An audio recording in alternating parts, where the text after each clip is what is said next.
This year for Halloween, I really wanted to have fun dressing up, so I found this adorable broken doll costume from buycostumes.com and knew I would have fun not only wearing the costume, but coming up with a makeup look to go with it. The costume comes with a porcelain doll half mask, which is really cute, but I wanted to see if I can get the same effect with makeup. So here's my take on the broken porcelain doll makeup look. Enjoy! Step 1 is to outline the area of your face that will be peeking through the broken porcelain. To do this, I took a spare black eyeliner pencil and began to trace out the parts of my face that were supposed to be hiding under the porcelain doll surface. Even though this was done freehand and without a specific plan, I really kept in mind that I wanted to minimize the width of my round face. So I took a very narrow approach in carving out my face with the pencil. And I only allowed a long and narrow area of my normal face to show. Also, keep in mind that this does not need to be neat, as this line will be touched up and deepened again later. The next step is to fill in the porcelain areas of your face with white face paint. I picked up some Ben Nye cream colors in white and used a disposable makeup sponge to pat on the face color. This product is super creamy and sticks to the skin so easily. All you need to do is to continue to dab on the face color until all the areas outside of your black line are filled in. You may need to use a different area of the sponge to enable you to get into those cracks and crevices, but just keep applying the product until your face is a nice solid white. In this next step, we're going to apply a regular foundation. You can use your fingers, a brush, or even a sponge like me. Just pour some of your favorite foundation onto the back of your hand and dab it onto the areas of your face within the black line. All you're really trying to do is even out your normal skin tone. Then you're free to do your makeup like you normally do. I applied my under eye concealer and blended it out with a fluffy brush. Then I filled in my eyebrows like usual and primed my eyelid to even out the surface and give my shadow a nice base to stick to. I grabbed a translucent powder and with a tapping motion, I pushed the powder all over my face. I started with the normal area and worked my way out to the white portions. Be sure not to press down too hard with the powder brush, as you don't want to pick up any face paint. You just want to set all of the work that you've done so far. Now time for the eyes. I used my favorite transition color in the crease and then worked in a light shimmery shadow on just the lids. To give my eyes more depth and definition, I used a medium brown in my crease. And on the bottom lash line, I smudged a bit of chocolate brown to make my lash line look fuller. To elongate my eyes and give them a smoldering look, I added the same chocolate brown into the outer corner. And to finish out my shadows, I used a matte cream shade to highlight my brows. I then took a clean fluffy brush and blended out the edges of all of my crease colors. Using a liquid liner, I lined my upper lash line and gave the outer edge a little flick. To emphasize that doll look, I added white pencil liner to the lower waterline.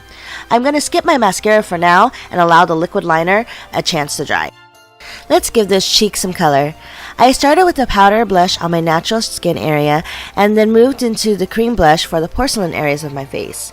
I used my finger to dot the cream blush onto my cheekbones and then blended it out by pulling the product back into my hairline and onto the apples of my cheeks in a patting motion.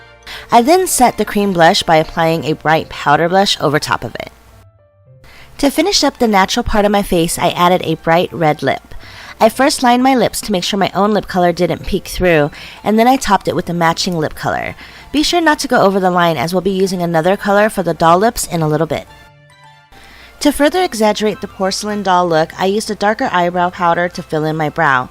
I wanted to give appearance of a painted-on, slightly curving brow. On many of the porcelain dolls I played with as a little girl, I saw blue eyeshadow swept over their lids. To try to achieve the same look, I used another Ben Nye cream color in sky blue and dabbed the color onto my lid. I took the color into the crease in an obvious semicircle shape to emulate the eyeshadow look of those dolls from my childhood.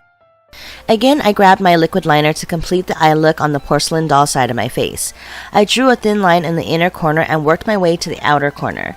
There I added 3 little flicks to represent the painted lashes usually found on porcelain dolls. On the remaining part of my lips, I used a soft pink lip color to fill them in, and I topped it with a vibrant pink lip gloss for a playful added touch. Now we need to do a cleanup of the broken edges of our face. Taking a chocolate brown eyebrow pencil, I retrace the shape of the break. I use the side of the brow pencil in some areas to give the appearance of thicker, shadowed areas. I also use my finger to smudge out the pencil a bit so it isn't so sharp and again gives the appearance of a shadow and depth. I took out a couple of different liquid liners for this next part so I could get different line finishes. Use the liquid liner to really define the cracked portion of the face.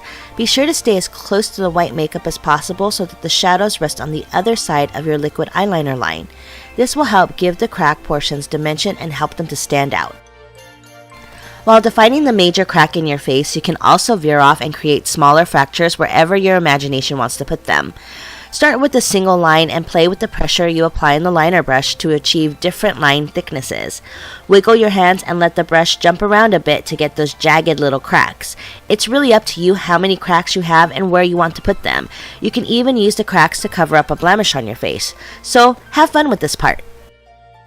Off camera, I added some mascara to my top and bottom lashes and also put on a pair of upper and lower false lashes. I love these falsies as they really open up the eyes and give me a doll-like appearance. All that's left to do now is take down my hair and throw on that costume. Ah, that's better. Now it looks like I'm ready for the toy box. I hope you liked this Halloween makeup tutorial and try it out for yourself. Leave me a comment below with what you're planning on dressing up as for Halloween. Give this video a thumbs up if you love Halloween as much as I do, and subscribe to the channel if you're new. I really appreciate you stopping by and hope you have a wonderful and safe Halloween. Take care and remember, don't be afraid to be your perfectly imperfect you. Bye for now.